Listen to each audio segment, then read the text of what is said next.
There we go. Thank you so much. Okay. Oh, it's saying my connection's lost, but it's still allowing me to be in it. Okay, so the tools I'm going to show you for communication are things like threaded discussions, freeform bulletin boards, sign-up sheets, and chat threads. For collaboration, we've got things like activities where you can co-curate resources, where you can co-create resources, and group note-taking, and group brainstorming. So lots of things that we can work together and do together. As we go through these tools, though, think about how they could be used for formative assessment. A lot of these tools could be used for formative assessment as well as just for communication and collaboration. So you can achieve a bunch of different things through these tools. Now, we only have a short amount of time, so I won't be able to show you all the different tools. So I want to see what you want to see. So do you want me to talk about the Blackboard discussion board, the Blackboard wikis, to do things like sign-up sheets and activities where folks have to bring together resources? Google Docs slides are one of my preferred tools for collaborative activities, either in an online class or in a face-to-face class. Google Sites is great if you want students to build resource sites together or knowledge bases together, or maybe they're running an event and they need to do a web page for an event. There's also bulletin boards like Padlet and Google Jamboard that can be used for group bookmarking or introductory icebreaker activities, or a variety of things, sign-up sheets and things like that. And then, of course, MS Teams. I'm sure many of us here have had experience with MS Teams this past semester.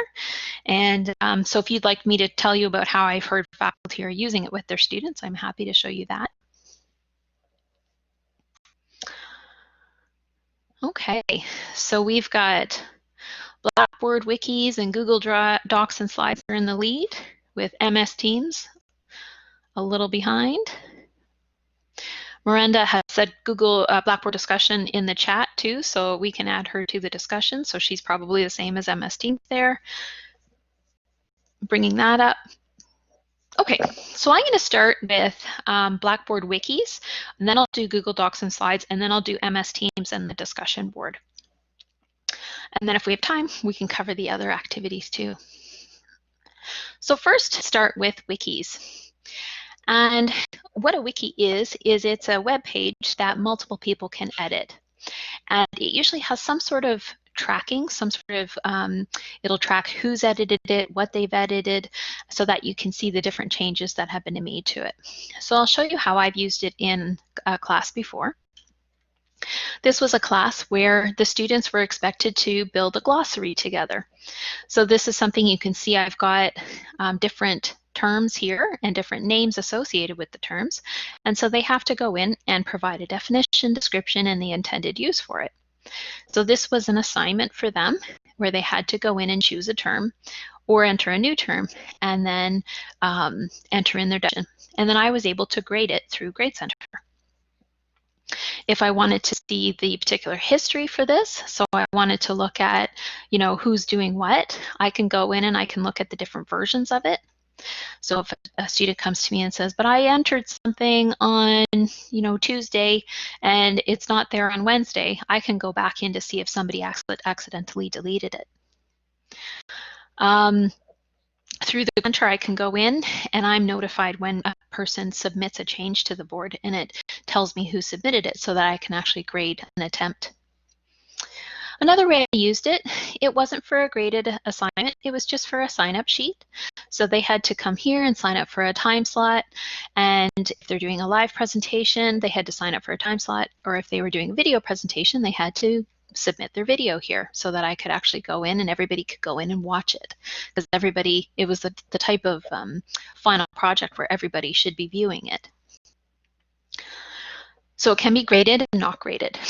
So let's get into the wikis, and I'm actually going to show you what they look like from the back end.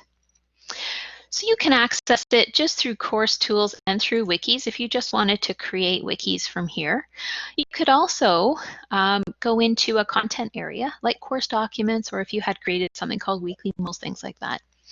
You can go in and you can access it from the tools menu here. So if I wanted to add it into course documents, I could click on wikis. I could say next. And if I wanted to call it, let's see what we could use this one for. Let's see, this is a group booking. Oops. So I want folks to go out and find sites that are interesting and related to our topic. And as we scroll down, did I do this right? No, I didn't do it. Sorry. Let me go back and start that again. Under tools, under wikis, I want to link to a wiki. That's what I wanted to do. So linking to the wikis page, that's just sort of like the general wikis page, so I don't want to do that. So I could link to a wiki that I already created here, or I could create a new wiki. So I'm going to create a new wiki, and I'm going to call this group bookmarking. And then the instructions are going to be find two resources related to our topic in week 2. It could be videos or articles. And then you can add in instructions here, you know, if you want specific types of articles and things like that. Down here, we have a couple of different options for wikis. The nature of a wiki is that it's a group edited web page. So I'm not going to close it to editing because I want the students to edit it together. So I'm going to leave it definitely as open to editing as well as open to commenting. So I want this to be a real group collaborative activity. You might want to add in some code of conduct guidelines, say, you know, be respectful and don't delete other people's comments and or posts and things like that, just to give them a little bit of guidance. This is where you can say either no grading or it's graded. So if I wanted this to be a homework activity, I could come here and say grades possible 2. So they need to find 2 resources. I'm just going to mark them off for giving me 2 resources. You could add a rubric here. So if you're asking them to enter in something that requires a lot of thought, you could put in a rubric here and talk about what your expectations are for that particular entry. And then I can click submit. So I've sort of created the structure for the wiki, and now I'm actually launch it. So I'm going to say link to a wiki group bookmarking, and I'm going to say, yep, launch it. It's asking me, do you want to launch it now or do you want to put date restrictions on it? And I'm just going to say, yeah, just launch it. So now we have our group bookmarking wiki ready to go. So as a student, I'm going to go into student preview so that I see it from the student's point of view. Now I can find it through course documents because it would be, you know, my professor would have told me where to find it. My professor could have also added it into the course menu. If wikis are something that are going to be used throughout the course, you can add in a link there as well. I can show you how to do that. But as a student now, I'm going to go into the group bookmarking wiki. A page hasn't been created for this yet, so I can create my own page now, and I can say Jen Peters' resources, and then I can put in my resource 1 and resource 2. And then I put all the links and the citations and everything that I'm supposed to do. There we go. So now as students enter in their page, you're going to see all the pages sort of appear here. So if somebody else went in and said create wiki page and then they put, you know, John Smith's resources or whoever's resources, that would all start to appear in the table of contents here. As I exit out as a student, now I'm back to being faculty. I can come over to my grade center and go into my needs grading. And I see that Jennifer Peters' you know, submission has shown up here. I come here and I can click on it and see this is her resource 1 and her resource 2. And if I'm happy with it, then I can give her a grade here and say, yeah, 2 marks. I can give her some feedback here if I'd like to. I can also go into here and give more feedback, more customized feedback through the content editor. If I had a rubric attached to this, I could use that to grade it, and then I could click submit. And so now under my grades, she'll go there and she'll see that appear. So if I had wanted it just to be one long page wiki, so let's say I go into tools and I'm going to create a new wiki now. And I'm going to create a new wiki for the final presentation. So I'm going to say final presentation, oops, sign up. I'll say, please sign up for a presentation time slot as the instruction. I'm not going to grade this particular one. This is not an assignment. It's open to editing though, so that students can go in and add in and choose something. So now I'm just going to link to the final presentation sign up. And it's saying, do you want to deploy it now? And I will do it now. Now, because this is something that I'm setting up for students and I'm asking them to select from something, I'll go into final presentation sign up and I'll create the page now. And I'll say, please choose one time slot as the name. And down here, I can say, 10 a.m. to 10:30 a.m., 10:35 to 11:05, or however the time slots work for that kind of thing. That, and submit. Now, as a student, when I enter in as a student, I'll go to that wiki again. I'll see the page created by my professor, and now I can go in and edit that wiki content, and now I can add my name beside this. It's not graded, so this won't appear in needs grading, but the professor will be able to go in and see who signed up for what. So you can use this in a lot of different ways. I know Kevin Pitts uses this for final exam review, where he asks students to submit a page in groups. So they work in groups and they work on an exam question together. So they think of an exam question, and then they come here and they enter it into a page, and then other students have to answer it. So it's kind of a fun way to review for an exam. But yeah, wikis are a pretty useful tool, I think, in Blackboard, and it's nice that it's within Blackboard too, so you can only get to it from within Blackboard. Any questions about wikis before we move on? Just trying to remind myself what the next one is. Google Docs, okay.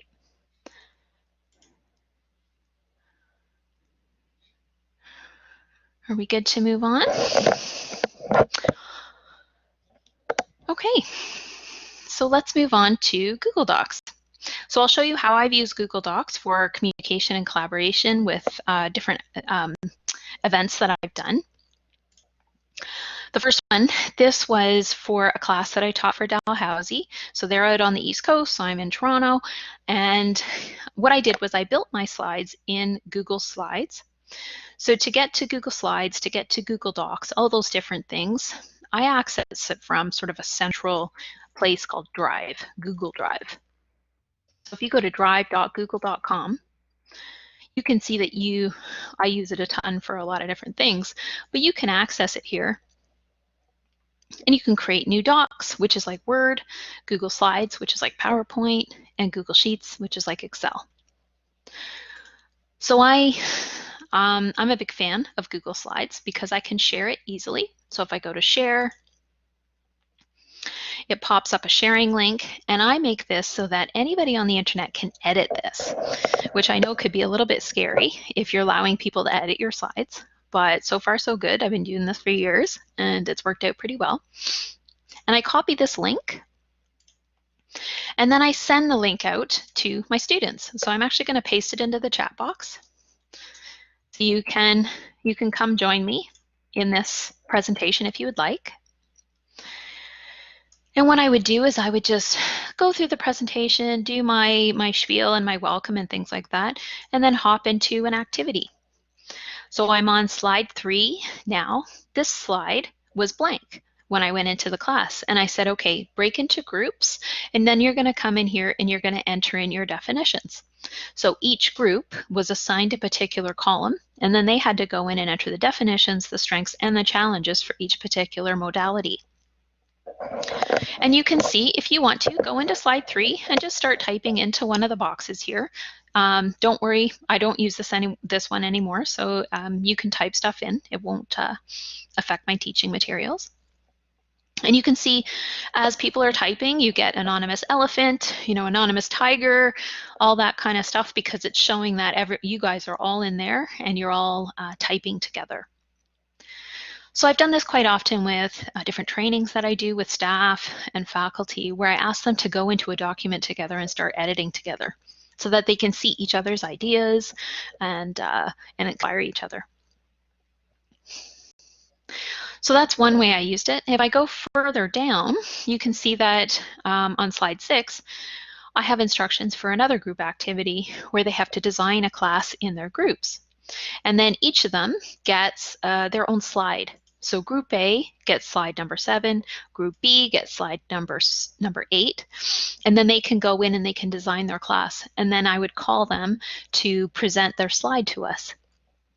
So it's a way that we're all in the same presentation together. Everything is packaged together.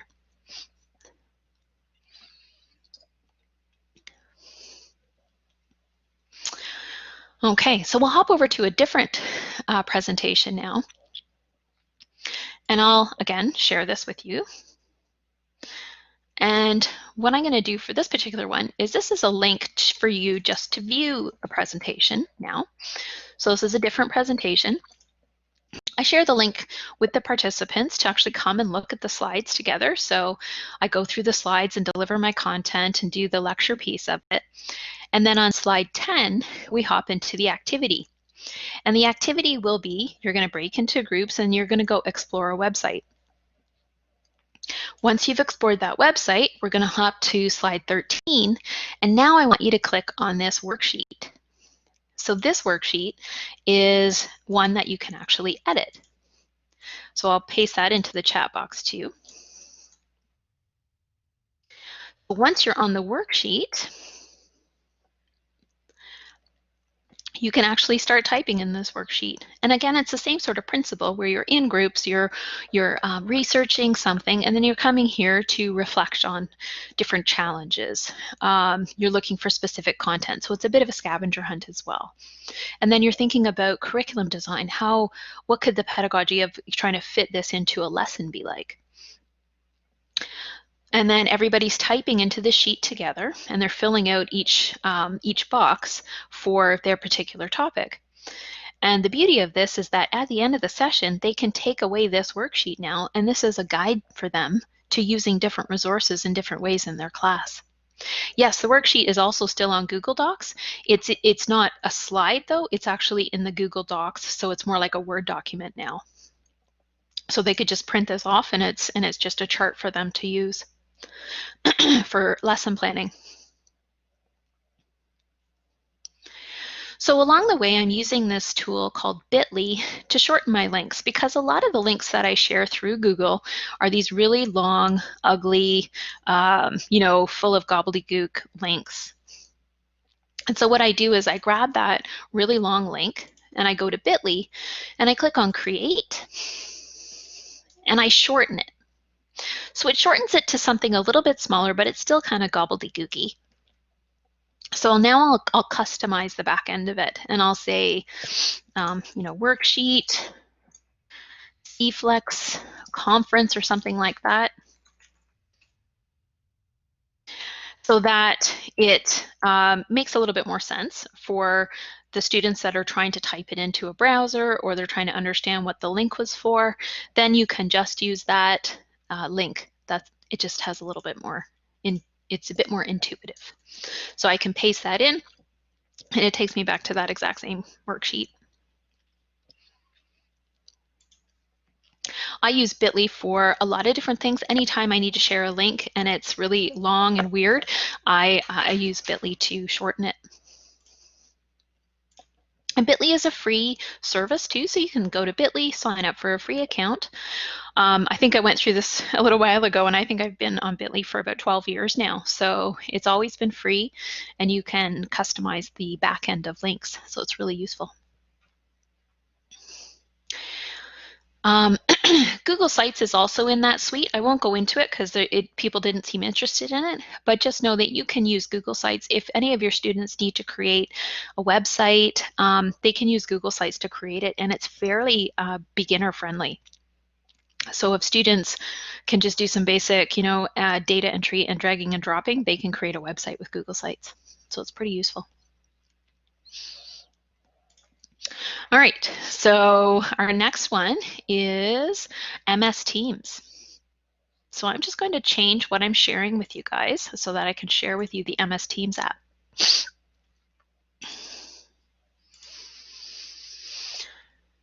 MS Teams, okay. So I'm just going to delete this team. This was the demo I did for the last workshop here. Okay, so MS Teams, I'm sure we've all used MS Teams at some point in the last couple of semesters. Is there anybody here that has never looked at MS Teams or never used MS Teams? You can put your hand up or put it in the chat box. Okay, so a couple people. And MS Teams is very similar to tools like Slack, or there's different ones that have existed over the years where it's kind of a neat way to get together a group of people. So for example, I'm a librarian, so I'm part of the Seneca Libraries team. The Literacies team is a committee within the library, so we have our own team in here. I've got a couple college projects going on right here that I'm part of a team for, teaching and learning here as well. And so you can come here and you can join a team, or you can create a team for your own department. So I know there's a couple of legal and public admin folks here. You might want to come here and create a team for legal and public administration faculty, so that there's always a little chat site where you can come and say, hey guys, have you ever heard of how to use this tool, or is anybody having issues with this particular thing? And then everybody can get in on the conversation. It's so much easier than email, like just so much easier. So the way that I've heard faculty are using this with students is a couple of different ways. Some faculty are saying to your student, go sign into MS Teams and then create a team for your particular group that you're working in. So we've got a big group project that's going on throughout the semester. Come here, create a team for your group, get all your group members in that particular team, and then send me an invitation to that team. So the teacher will be part of each of the teams, and they won't be leading the teams. The students will have full administrative access over the team, but the faculty will be able to check in every once in a while to see if there's any issues and just make sure people are on track. Now this is a bit more of an easy way to do it for faculty. The more sort of work-heavy way to do it is to create your own team for your class and then add the groups in themselves. So you could say create a team, and then click on create a team. It's actually got class right in the options here. That's more if you want to do like group projects and assignments through Teams, which I don't know if I would recommend. Blackboard is such a great tool for that already because we've got Grade Center, we've got all the tools within Blackboard to create the assignments and Safe Assign and discussion boards and all that kind of thing. So my recommendation would be to stick with Blackboard for all that stuff, but use Microsoft Teams for the communication aspect. So if you want to do chat with students and things like that, if they want to ask questions, this makes it a lot easier. So I might want to do a professional learning community instead. It doesn't really matter what you choose here. It's all going to be pretty much the same. And then you could create yourself a team for your class. The only issue here, and it's a massive issue, is that Teams does not communicate with our registration system. And so you would have to manually enter in every student's email address here. And it should be connected. So if you start typing your student's email address in, it should pop up. But you will have to manually start typing each one in, or you could copy and paste, but it's still a lot of logistical work. So I'll skip that for now. So I've got a team here for ABC123. Now I could go in and I could add a channel for each of my groups. So I could say,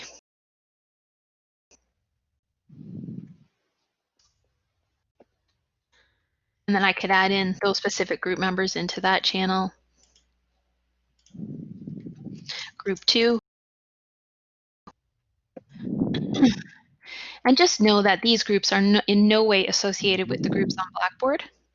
So you would have your groups on Blackboard. That's where you would do all the grading, all of the assignments, all of the sort of like course stuff. This is just for project management and communication. So students would come here, they might chat, they might add in one of the many apps available to them for project management. So they could add in, mind mapping and polls and project management calendars and things like that. And it's a great way for them to learn how to use these things because they're likely going to use these when they go on into their career, depending on what program they're in. But it's just a great opportunity for them to get to use it for a little bit first. There were a couple questions here. Irene said, why would you choose one over the other? So yeah, Blackboard I would choose for all the assignment-like stuff, the assigning of assignments, the grading, all that sort of official stuff. And then Teams I would use for the communication between the team members, the project management, the coordination. It's really great for that type of project management stuff, but the Blackboard definitely for the grades and things like that. Hubert, did you still have your hand up? How to get to MS Teams? Yes. I think the easiest way to get to MS Teams is through your email. So if I share that,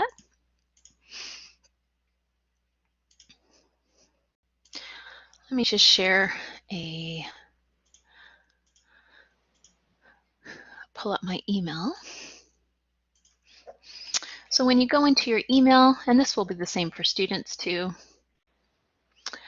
you go into this little honeycomb menu in the upper left-hand corner. It's like the 9 dots. And you can get to Teams right from here. If you don't see Teams in your list, you can click on All Apps and then find Teams just down here. For me personally, I downloaded the Teams app to my computer. I find that it works so much better than the web-based version of Teams. The web-based version of Teams doesn't work at all on my computer. So I did go to, I think when you click on Teams, it might give you the option to download the web-based version. Let's see. Yeah, so see how it says get the Mac app? That's what I had to do. I tried to use the web app, but when I tried to use it before, it just kept loading and loading and loading and loading and loading. So it didn't work before. It seems to work okay now, so they might have fixed it. But yeah, through your email is probably the quickest way to get to it. Jennifer, this is Meena. I just have a quick question. For group work, what would you prefer, MS Teams or the Blackboard discussion board? What's the difference between the two? Well, discussion board, if you go into discussion board, it's a bit clunky. So I've got, previous discussion boards here where you go in and it's very clunky, and the threading, it's not the most modern looking interface. And replying, it's kind of, I don't know, it's not the best. But when you go into Teams, let me just share Teams with you again. In Teams, you can actually set up notifications. So it'll do a little pop-up, just like it will on your phone if you get an email or something like that. But it'll do a little pop-up and say, hey, you've got a new message. You can adjust your notifications too. It doesn't always have to pop up. I know when I was on vacation, I turned all my notifications off. But you can come here and you can see that the threading is a little bit more compact. It's very easy to respond. And you can also set up different channels too. So the channels are all available to you. I'll show you what the channels look like in the library. So in the library, I've got the different campuses. We've got different areas. We can also have some hidden channels if there are channels that you don't participate in as much. So it's a bit more compact and easy to use as compared to a discussion board.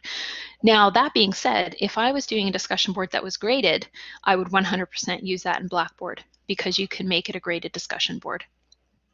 Okay, thank you. No problem. Hubert, did you have another question? No, I'm very well, thank you. Okay, great. Okay, and actually, any other questions about Teams? Because I think discussion board was the next one I was going to talk about anyway.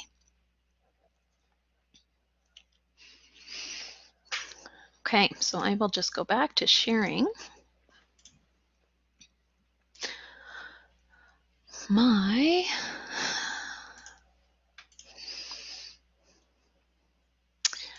Okay, so discussion board.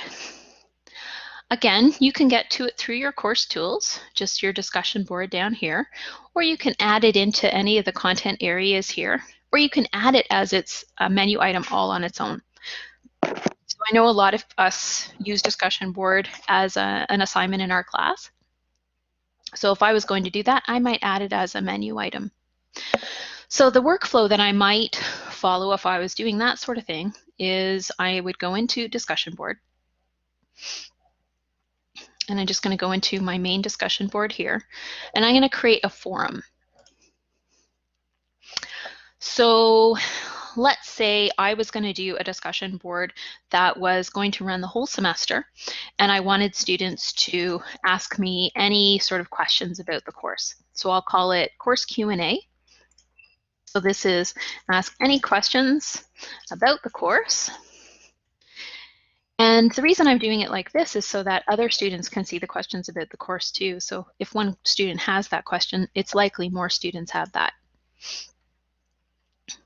So this particular one, I'm not going to grade. So I'm just going to say no grading. And I'm actually not going to change any of these other defaults, I don't believe. What I will allow is authors to delete their own posts. It's not graded, so I want them to have full ability to edit their posts as they see fit. And I'm going to say, they can delete all posts and they can edit their posts as well because it's not graded. And then I'll just say submit. So I've got a course Q&A. And let's say I wanted to add that to the menu. I thought it was important to have it front and center. Now I can go in and I can add that course link. So I can go up to the little plus symbol and go to course link. And this will pop up a box that will allow me to browse through all the content in the course. And I should be able to, is it going to let me link to that one specific one? It doesn't seem to want me to link it, but you should be able to link to a specific discussion board. Sometimes it takes a little while.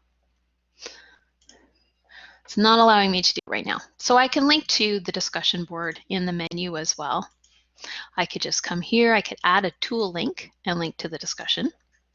And I could say, course Q&A and make it available to users. And then I could link there, and then the students could come here and they could create a thread and ask me a question. And then I could come here and respond. If I wanted to make this an actual assignment though, so let's say I wanted to add a week 1 discussion for the readings that we had, I could go into wherever it is I add my assignments or into the modules or weekly modules, and I could go under tools and add a discussion board here. And I'm going to create a new forum. And I'll call this week 1 readings discussion. So I would have my discussion questions here, enter in what is I want the students to answer for me. And then down here, this is where I can make some decisions. If I could just get you to mute your microphone if you have your microphone unmuted right now, that'd be great. So I'm going to change this to grade the discussion forum. So I'm going to grade the discussion forum, and I'm going to say, you know, they just need to do one post themselves, and then they need to do one reply to another student's discussion. And there's a lot of different ways you can do this. You could say, I want students to respond to multiple students. I want them to post their own thread, things like that. So these are all decisions that you can make at this point. So I'm going to say discussion forum. I'm just going to grade it as the forum. I'm going to say they need to post once and reply once. I don't want to see it until they've done both. So I'm going to say don't show a needs grading until they're done. I can add a rubric at this point. As I scroll down, I'm going to allow members to subscribe. So if they want to subscribe and be notified of new posts, that's fine. They'll get an email for that kind of thing. I'm not going to allow them to delete. I'm not going to allow them to edit. So as soon as they post, it's posted, and then I'm going to grade it. Allow members to create new threads. This is where you have to decide whether you want students to create the beginning of the conversations or whether you just want them to respond to your question.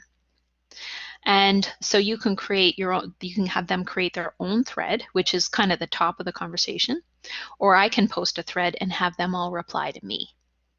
So there's a couple of different sort of logical ways to do this, and you might have to play around with it to see what you want the most. And I'm just going to turn that off for now to create new threads. You can also moderate posts if you want to, but I don't usually do that. And then I'll just say submit. And now it's saying, okay, do you want to launch this now? And I'll say yes, I'd like to launch it. I'm going to deploy it. I don't need to limit the date. And there's week 1 readings discussion. Let's see if a question came through. If you want students to answer a few questions within one forum, do you think it's best to create separate threads, or they create a thread and then answer all questions within their own thread? This is something I can't figure out which is easiest or most logical for students. So in the TEL course, I usually am the one that creates the thread, and then students respond to my thread. But I know another faculty I worked with, he wanted students to create their own thread, and they were graded upon their creation of a thread, and then they had to go and respond to 2 other students' threads. So it depends on whether you want them to come up with the questions or whether you want them just to respond to your question. I think having them create questions is a really good activity as well. So it just depends on sort of what you want the learning outcome to be. The only thing I would caution against is that if you grade by thread, so you have that option in the grading options, every thread creates a separate grade center column. So if you've got 20 threads, 30 threads, then each one's going to be a grade center column. So it can be a bit unwieldy. Yeah. So you might just want to do by forum, and just to make it easier for grading. And I'll show you what the grading looks like. I'm going to hop into student preview, and I will go to that discussion. And, oh, I didn't create the thread. So this is what happens if you don't start the conversation. There's no conversation to participate in. So I had locked down the discussion board to my thread, so I can now create thread as a faculty. So I can say, you know, how did you feel, about the readings this week? And then I can enter in more specific questions down here. Please identify, please reflect, whatever it is you want them to do. I'm sort of creating the conversation now. So there we go, that's the start of the conversation. Now as a student, I'm going to hop in and start to participate in the conversation. So I've got, how do I feel about the readings this week? So now I can reply, and I can say, good, bad, whatever. And I can submit. Now another student will come in and see my response, and then they'll hit reply and respond to me. So as a student, I'm supposed to respond to the faculty, their question, and now I'm also supposed to respond to other students too. So I can come in and respond to the other student. So it starts to see how it starts to thread down. So I responded to the faculty and then they responded to me. So it's a little bit scooted over. When I exit, now that I've done 2 posts, I should appear in needs grading. So there's week 1 discussion. Because I did the 1 post and 1 response, I can come in here and see how I responded. This can be a little bit out of context. So if you have 50 students and they're all talking, you might come here and think, well, who said what and what said what? So you can click on this to get to the actual conversation. There's also other ways to grade too. There's, where is the, I don't know if they still have it in this new version. If you go to discussion board, you might be able to see a little bit more context to the conversations through, I think it's,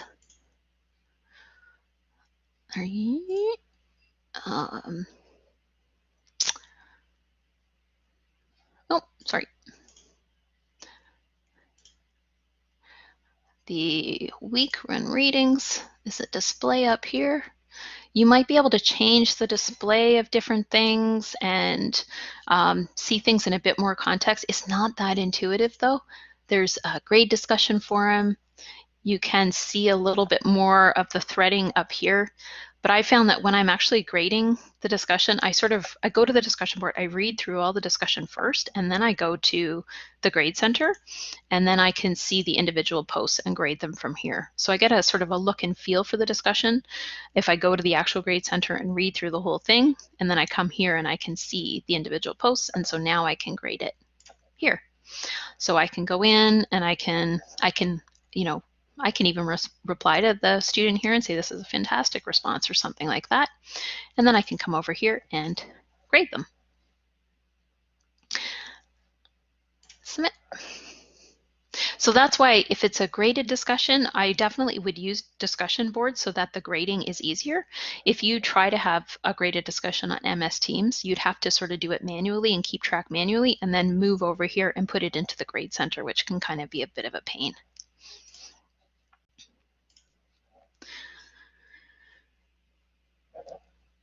Okay, we've got 7 minutes left. Can you explain the difference between discussion board and wiki and why when you choose one over the other? So a discussion board, that's when it's a conversation between folks. So I'm asking you a question and you're responding to my question. You're making a comment, I'm responding to your comment.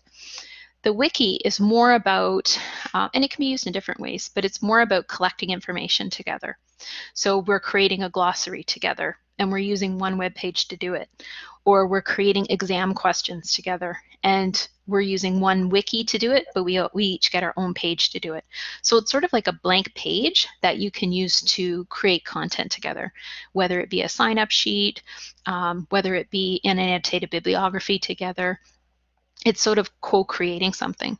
Whereas the discussion board, it's a back and forth conversation between people. So it could be 5 people, it could be 50 people, but it's threaded so that you can see who's responding to who and who started the conversation and things like that. Now Teams is similar to discussion board, but it's more like a chat room, I guess you could call it, where everybody can be involved in the chat. And it's more compact. It's a little bit easier to do something where there's a ton of different messages. The discussion board can kind of be long and clunky and unwieldy at times. Any other questions about any of those different things?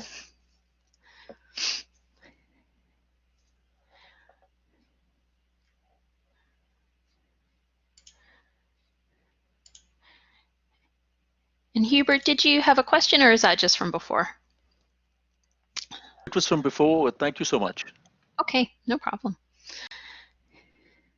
In Teams, can they share their desktop too? Yes, absolutely. And one of the neat things about Teams, which I doubt the students would want, but if you ever have to work with any of your faculty members on this, let's see, let me pull up Teams here. If you ever need to show somebody how to do something on their computer and they're just not getting it and they want you to show them, you can actually take control of their desktop if they give you permission. So when you're in a conversation on Teams, so you can You can have a call. You can call on Teams, but you can also have a meeting on Teams so you can start, a conversation with someone.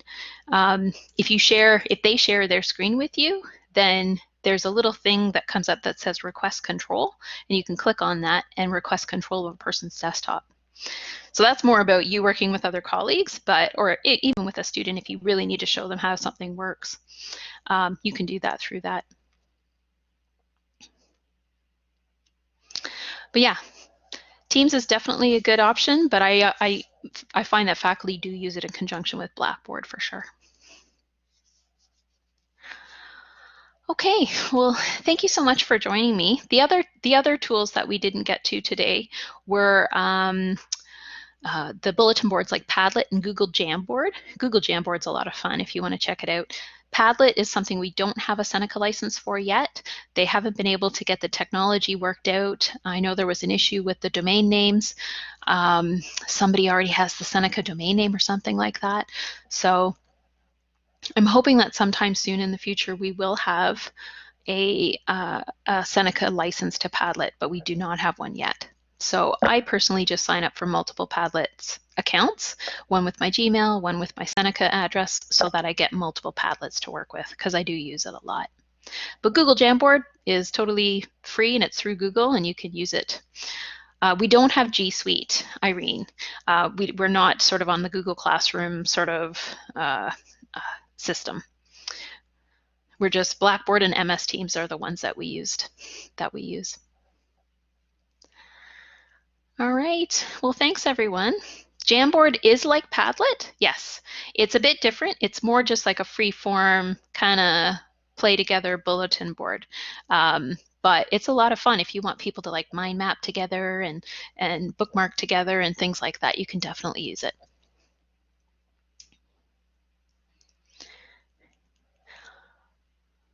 All right, so the recording will be sent out to everybody in the final email from the conference. And if you have any questions, just reach out to me. I'm around tomorrow too. I'm going to be facilitating another micro-teaching group, so I might see you in my group. Have a good evening. I think we're back together tomorrow morning at 9 o'clock. Thanks, Hubert.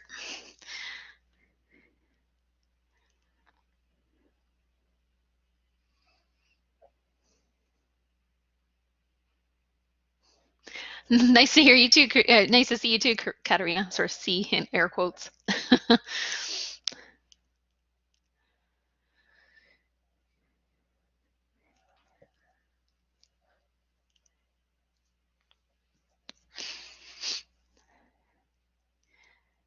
Thanks, Diana.